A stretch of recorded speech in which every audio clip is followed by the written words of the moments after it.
All right, says it is now recording. Yeah.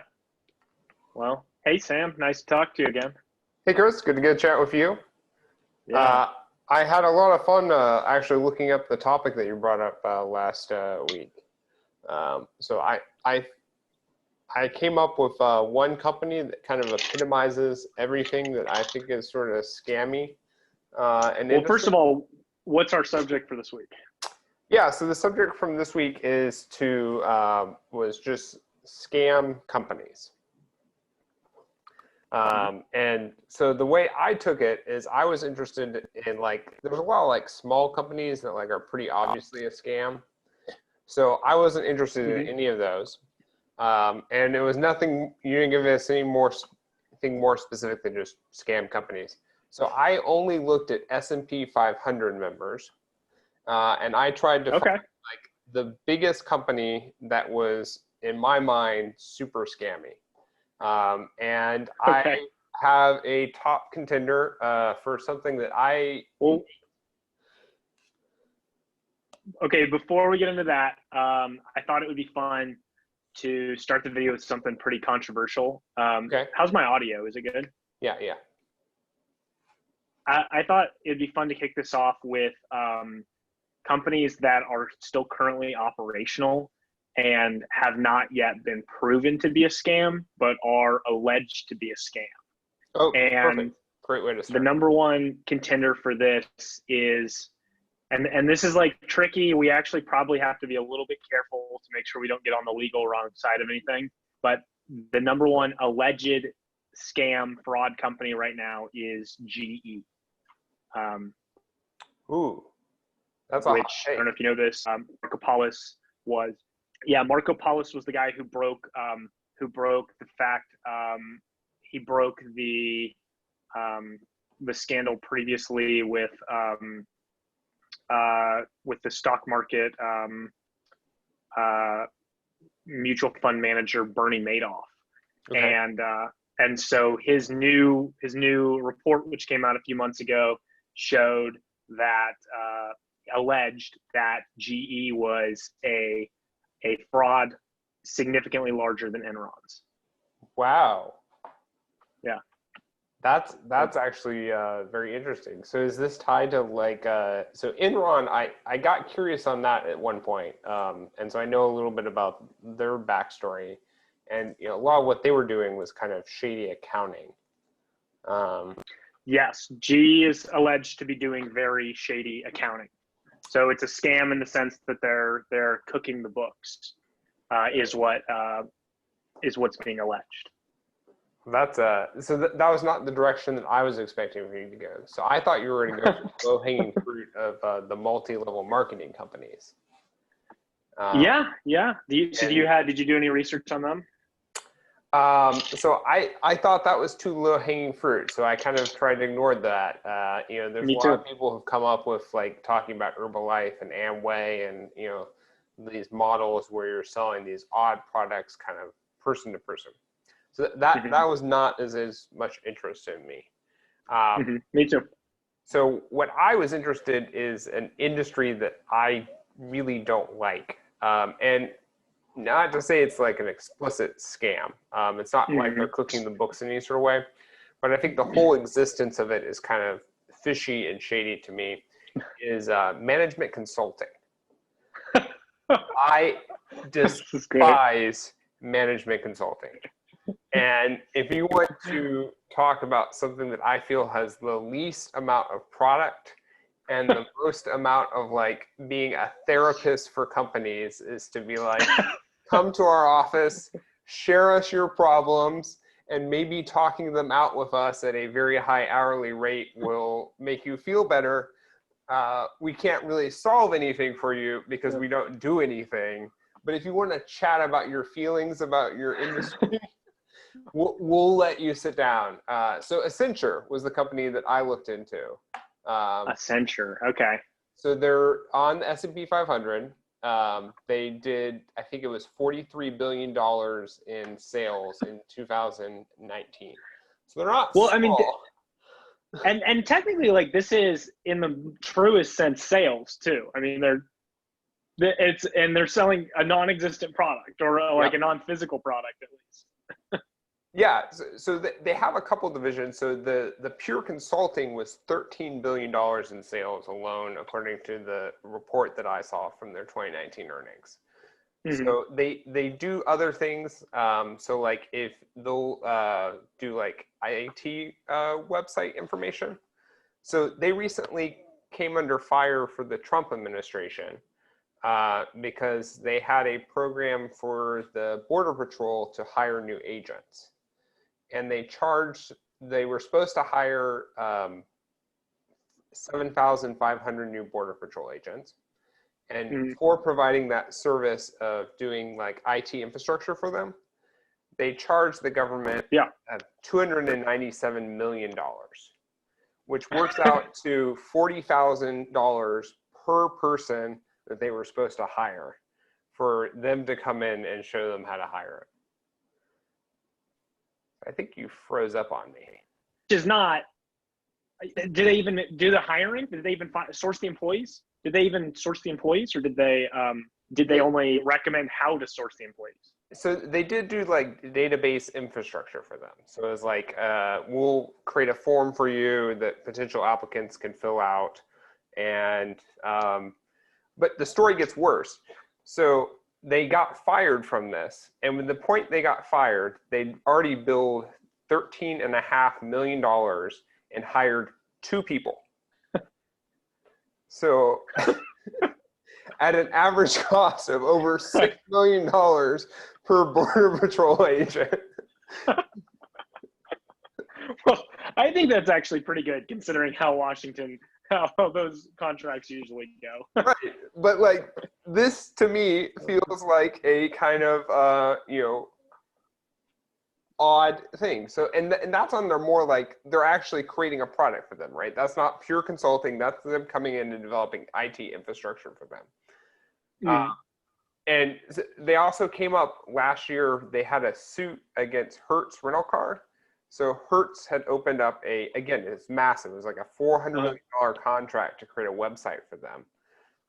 And Hertz sued them for breach of contract for accusing them of things like not supporting scaling of the browser size for the Hertz rental website.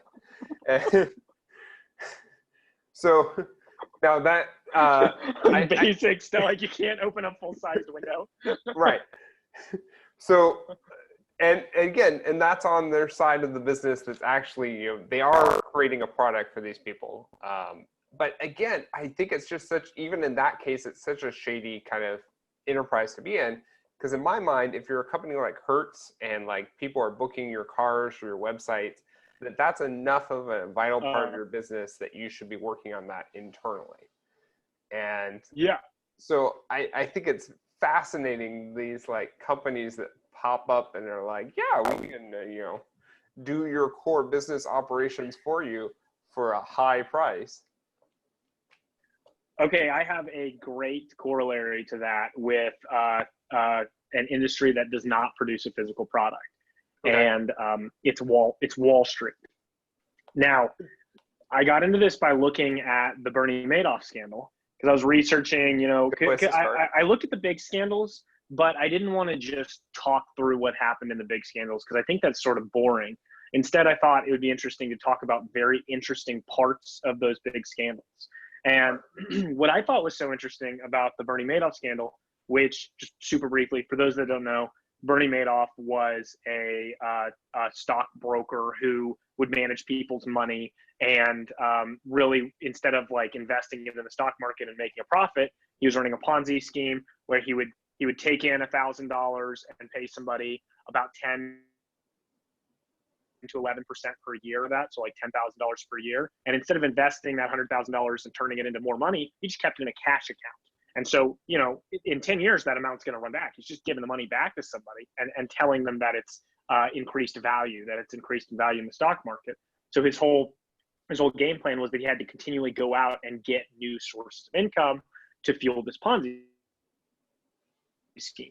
And what major things when I looked into this, one of the major things that kept Bernie under the radar was that his returns were less than normal Ponzi schemes, which I thought was super interesting. But on average, the vast majority of Ponzi schemes return 20% per year, with 20% returns on your investment. And Bernie's only did 10 to 11%. And that got me sort of interested when I was reading this article. Can you pause just for Bernie's a second? defense, there you go. Yeah. All right, sorry, your internet, my internet connection is crappy. I'm in a hotel and it does not have fast Wi-Fi. It's okay. Back. So in 1992, he didn't get arrested for like 2008 or something, but he gives this interview. Are you still there? Yeah. Okay. He gives an interview where they're asking him about his returns, and he says, it's nothing special. I hit 10 to 11% each year, and the S&P 500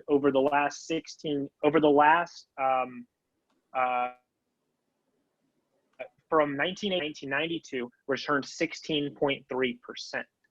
And so I was thinking about this. If the S&P 500 returns 16%, and Bernie was considered a legend for returning 10 to 11% consistently, which is significantly ahead of all of his peers, that means that even committing fraud, you cannot trade as well as the S&P 500 does. Which is nuts. Which means everybody on Wall Street that's accepting people's money and investing it is a huge, not just a small scam, it's a huge scam. Oh, they yeah. never beat the market on any kind of consistent basis. Yeah. They're like, that guy is consistently making money. It must be a scam. Like, sure, he's not making as much if you just put it into a SPY fund, an S&P 500 fund. Sure, he's 6% less than that. It still must be a scam. It's too good. and that just like solidifies the fact that the entirety of Wall Street that's investing other people's money, total fraud, total scam, however you want to call it. Yeah, I mean, I totally believe that. Like, I feel like that the people will concentrate on, like, you can be lucky for a long period of time. Or maybe you have a lot of insight in like a time period in the marketplace, right? Like if the market growth is being driven by, I don't know, medical devices, and your investment firm has a lot of expertise there, maybe you can, trade smarter than the average bear on that time period. But yeah, I think in the long term, it seems that everyone averages out or is a scam. You're eventually doing something wrong. The biggest criticism, one of the biggest red flags of Bernie Madoff is that he needed to earn 16% gross in order to pay the fees necessary to be paying out 10 to 11%. If he just put money in the S&P 500, he would have made 16.5. So maybe this is like the future investment scam is that the person claims to be actively investing your money, and all they do is they buy S&P 500, and they're like, yeah, I'm very actively managing your stocks. I'm doing trades every single day. And in reality, your scam is just like, I'm just going to buy SPY and just let it S&P 500 do its thing. Let it sit.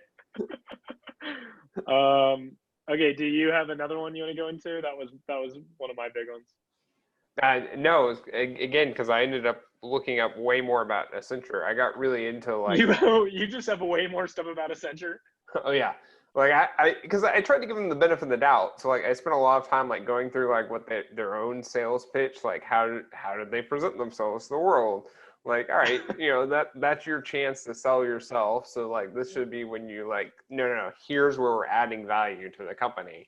And it doesn't feel like it's a lot. It feels like, such a weird concept. What's their pitch? So their pitch is basically tied to growth and inefficiencies in your company. That, if you want to, that there's certain amounts of inefficiencies, and bringing in a management consultant can save your company money by identifying those kind of inefficiencies. And then the other one that they pitch is industry growth. Innovation gap is kind of how they phrase it. So basically, if you're not coming up with new ideas. But it goes back to like my personal feeling is that if I'm the CEO of, let's say, GE, and I'm not coming up with new ideas for how to grow GE, I don't feel like I'm doing a great job as the CEO of GE. Like I feel like that's my primary responsibility as heading the company. And so the idea that like, you outsource that work, like I don't have any innovation ideas, and I don't have employees that I can like, crowdsource innovation put ideas on this. Yeah. And so I'm going to hire this outside company to come in and be like, what do you think we should invent on? Like that to me, and the same thing for like internal inefficiencies. Like, you have a operations officer. So most companies have a chief operations officer who's over the day-to-day, if you're not familiar with that role. And so like that to me, again, is a job that specifically in my mind, like should be looking for things like that. Like our operations are bogged down here. And so like, I'm not anti-consultant. Like I can see how on a small scale, like smaller firms, I could believe are adding value just by coming in with I don't work here every day. You talk me through. To teach you guys how things too, to teach you how to scale and things like that. Yeah. And that would be another point that Accenture is trying to pitch themselves on is scaling. But the part where they lose me is how big their operation is. That, Are you there? Yeah. So scaling would be another sales point that they put on them, that they can show you how to scale into a giant company. And they're huge. I think it's like 96 or 97 out of the Fortune top 100 companies use Accenture consulting service. Whoa. Yeah. So I don't feel like, again, like go back to like the GE example. If you're already giant, you've already scaled. And I feel like if you've done your job well, you should by that point have a mechanism. So I could see it very much like if you were shooting from like $100 million company to $1 billion company, that you may need to hire someone to come in temporarily to be like, we don't have an efficient payroll system because Brenda did it all when we had 50 employees and now we have 1,000 employees and we have no idea what's going on. But the Accenture contract seemed to be huge. And that scares me of being like, I'm not as convinced that like, you could convince me that you could hire someone for $40 million and get a lot of valuable insight. You have a harder time convincing me that you can hire someone for over $100 million and equally get the insight without having wasted more money than the insights you gained. Yeah, I agree. I wonder if it would be good to look at those companies and consider shorting them for poor management, or not investing in them because they're poor stewards of money. Again, like at this point, like it's so ubiquitous. I feel like it's just like something that you do. It's like, well, all my friends have hired management consulting company, so I should hire a management consulting company because maybe they know what's going on and I'm just missing out on this amazing opportunity. Yeah. It sounds like a timeshare to me. Yeah, that's kind of what it feels like to me. It's like, you really don't know your core business, or but there's a huckster out there willing to take your money to, basically probably give you insights that you could have come up internally with. So I found some other, here's a small interesting thing, Tyco International, this was in 2002. They went through a fraud case with their books. And I thought something interesting was basically like the C-suite level people, CFO, CEO, CLO, were siphoning money out of the company. And there was a big thing that blew up in the news that Kozlowski, who was, I think that was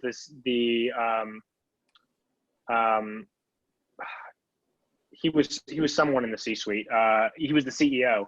bought a $6,000 shower curtain. And this was big in the news that one of the things that he'd wasted corporate money on was a $6,000 shower curtain.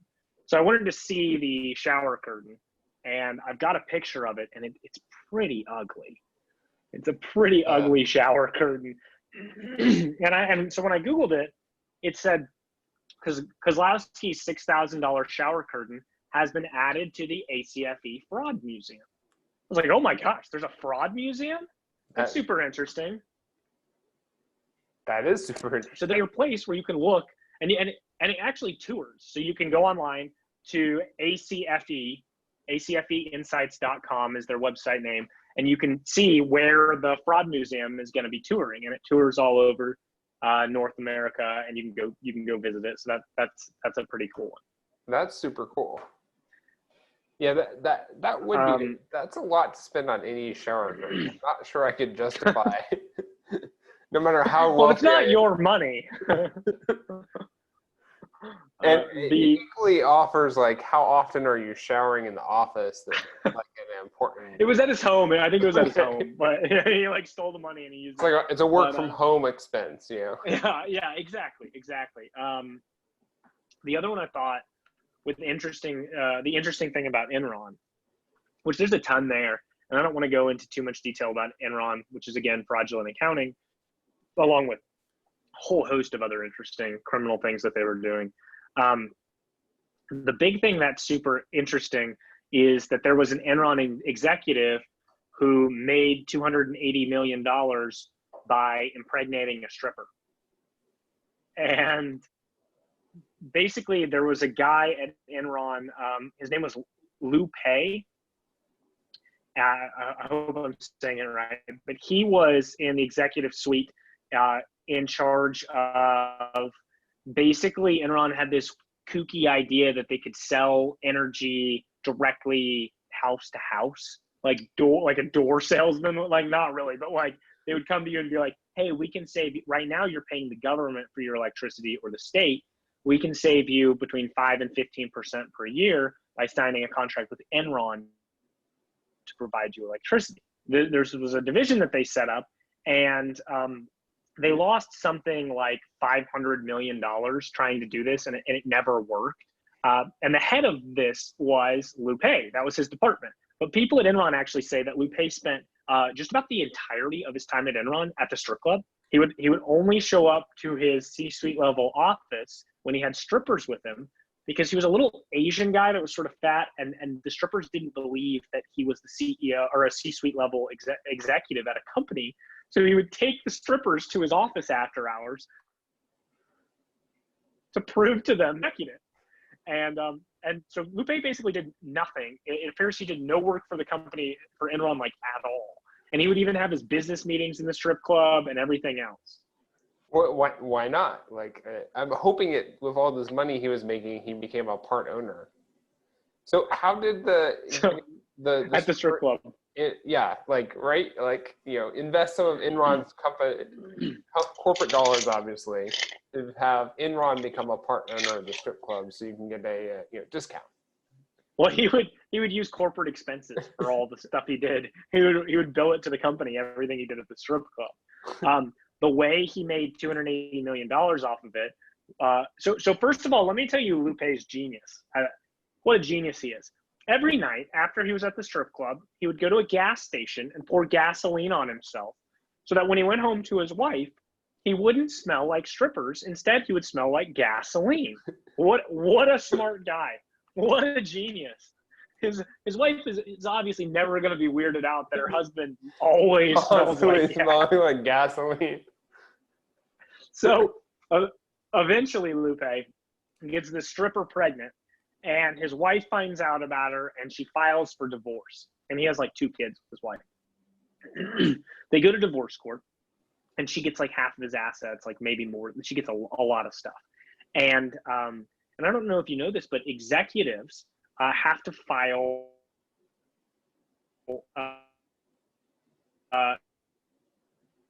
schedules when they sell their stuff, like for a year out. Can you repeat that last part? The only exception to that, Sam, are you still there? Yeah, can you repeat the part about the executives file schedules?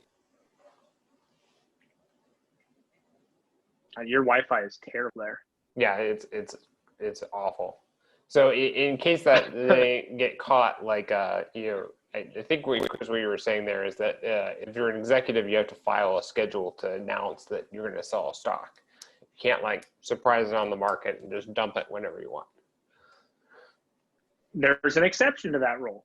Guess what it is? Is it when you have a kid? It's when you get a divorce. If you get a divorce and the judge orders you to split assets, you have the right to immediately sell all stocks. The stock was trading at $70 per share when divorce proceedings were finalized. Enron stock went all the way up to $90 per share before it completely fell off a cliff. And like within a couple weeks, it was worth like $5 or something. So Lupe walked away with $280 million. That was his share of the divorce. And everybody else was basically wiped out. Okay. And they paid Lupe like tons of money, unreasonable amounts, like the CEO and the founder of Enron did. And it's always been alleged that he was the bag holder when they knew he was going to exit the company because of the bad publicity, because they found out that he was, cheating on his wife with a stripper. They knew he was going to exit Enron, and it's always been alleged that they gave him a large amount of money to protect themselves. And when Skilling got out of prison, the CEO of Enron got out of prison recently.